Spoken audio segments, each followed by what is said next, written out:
Tratando agora do relatório de gestão fiscal. Antes vimos o relatório resumido da execução orçamentária, agora o relatório de gestão fiscal. Ao final de cada quadrimestre, será emitido pelos titulares dos poderes e órgãos relatório de gestão fiscal. Antes a gente viu que o relatório resumido da execução orçamentária será publicado até 30 dias após o encerramento de cada bimestre.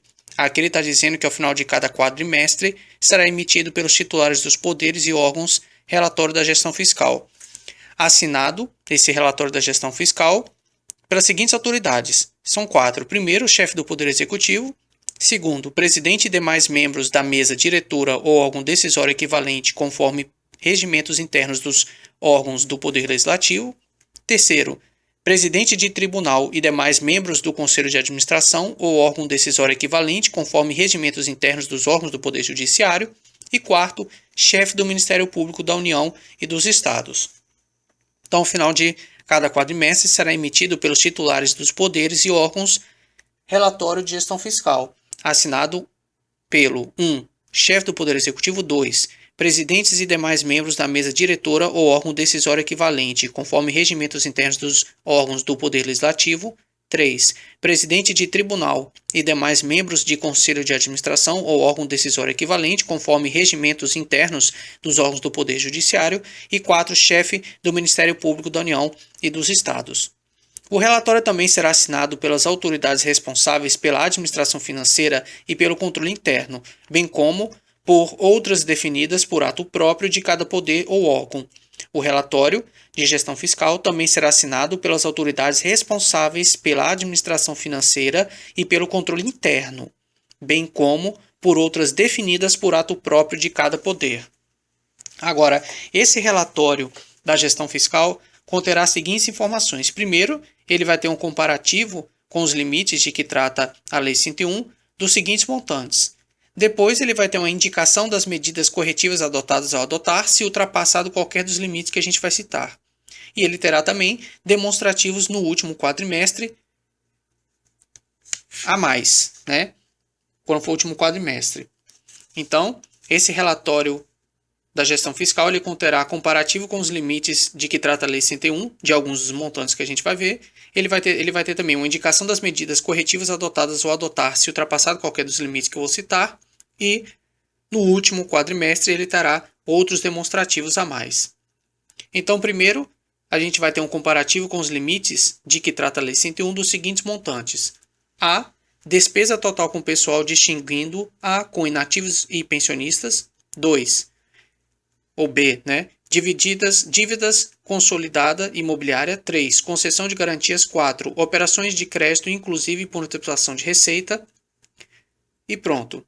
Então, o relatório conterá comparativo com os limites de que trata a Lei 101 dos seguintes montantes. 1. Despesa total com pessoal, distinguindo a despesa com inativos e pensionistas. 2. Dívidas consolidada imobiliária. 3. Concessão de garantias. Né? Isso aqui tudo que eu estou falando é limites. 4. Operações de crédito, inclusive por antecipação de receita. E 5. E pronto, só isso. Agora, esse relatório, além de ter esse comparativo com os limites, né, de que trata a Lei 101, dos seguintes montantes que eu já li, ele também vai ter uma indicação das medidas corretivas adotadas ou adotar, se ultrapassado qualquer dos limites, que a gente já viu. Agora, esse relatório de gestão fiscal, ele, no último quadrimestre, conterá demonstrativos do montante das disponibilidades de caixa em 31 de dezembro, isso no último quadrimestre. Terá também demonstrativo da inscrição em restos a pagar, das despesas liquidadas, despesas empenhadas e não liquidadas inscritas por atenderem a uma das condições do inciso, isso aqui não importa, despesas empenhadas e não liquidadas inscritas até o limite do saldo da disponibilidade de caixa e despesas não inscritas por falta de disponibilidade de caixa e cujos desempenhos foram cancelados e cumprimento daquelas medidas corretivas no caso de ausência de operação de crédito por antecipação de receita no último ano de mandato do chefe do executivo. Então, o relatório de gestão fiscal ele conterá um comparativo com os limites de que trata a Lei 101 dos seguintes montantes: montantes da despesa total com pessoal, distinguindo-a com inativos e pensionistas, montante das dívidas consolidada imobiliária, montante da concessão de garantias, montante das operações de crédito, inclusive por antecipação de receita, e ele também terá uma indicação das medidas corretivas adotadas ou adotar se ultrapassado qualquer dos limites que eu citei. Esse relatório de gestão fiscal terá também, no último quadrimestre, um demonstrativo do montante das disponibilidades de caixa em 31 de dezembro, demonstrativo da inscrição e restos a pagar das despesas liquidadas, empenhadas e não liquidadas inscritas até o limite do saldo da disponibilidade de caixa, despesas não inscritas por falta de disponibilidade de caixa cujos empenhos foram cancelados e despesas do cumprimento do disposto quanto a medidas corretivas e daquela questão de ausência de operação de crédito por antecipação de receita no último ano do mandato do chefe do executivo. Agora, o relatório de gestão fiscal dos titulares dos órgãos, que a gente acabou de estudar, conterá apenas as informações relativas à linha A do inciso 1 e os documentos referidos nos incisos 2 e 3. A linha A do inciso 1 é aquela que ela diz despesa total com o pessoal, distinguindo-a com inativos e pensionistas, e você tem os documentos referidos nos incisos 2 e 3. O inciso 2 é aquela questão de indicação das medidas corretivas adotadas ou a adotar se ultrapassado qualquer dos limites e aqueles demonstrativos no último quadrimestre.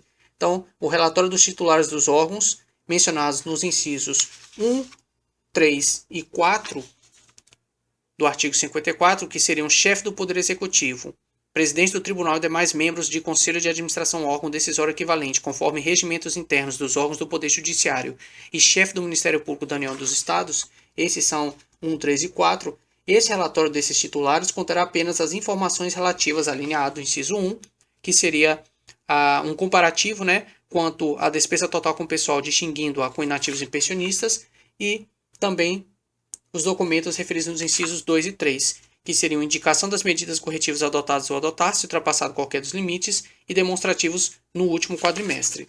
Somente para esses chefes que eu falei. Agora, o relatório de gestão fiscal será publicado até 30 dias após o encerramento do período a que corresponder, com amplo acesso ao público, inclusive por meio eletrônico. O relatório de gestão fiscal será publicado até 30 dias após o encerramento do período a que corresponder, com amplo acesso ao público, inclusive por meio eletrônico. Então, eu tinha dito antes que o relatório resumido da execução orçamentária ele será publicado até 30 dias após o encerramento de cada bimestre. Agora eu estou dizendo que o relatório de gestão fiscal será publicado até 30 dias após o encerramento do período a que corresponder, com amplo acesso ao público, inclusive por meio eletrônico. No entanto, o relatório de gestão fiscal, a gente viu aqui que ao final de cada quadrimestre será emitido pelos titulares dos poderes e órgãos esse relatório de gestão fiscal. O descumprimento do prazo que eu falei acima, que o relatório de gestão fiscal será publicado até 30 dias após o encerramento do período que corresponder, o descumprimento desse prazo sujeita o ente à sanção prevista no parágrafo 2º do artigo 51. Ou seja, impedirá que o ente da federação receba transferências voluntárias e contrate operações de crédito, exceto as operações de crédito destinadas ao refinanciamento do principal atualizado da dívida mobiliária. Então, descumprimento daquele prazo que eu disse que o relatório da gestão fiscal será publicado até 30 dias após o encerramento do período a que corresponder, com amplo acesso ao público, inclusive por meio eletrônico, o descumprimento desse prazo sujeita o ente a essa sanção que eu acabei de citar. Os relatórios referidos nos artigos 52 e 54, que são o relatório resumido da execução orçamentária e o relatório de gestão fiscal, deverão ser elaborados de forma padronizada, segundo modelos que poderão ser atualizados pelo Conselho Fiscal. Então, os relatórios relatório resumido de execução orçamentária e o relatório de gestão fiscal deverão ser elaborados de forma padronizada, segundo modelos que poderão ser atualizados pelo Conselho Fiscal.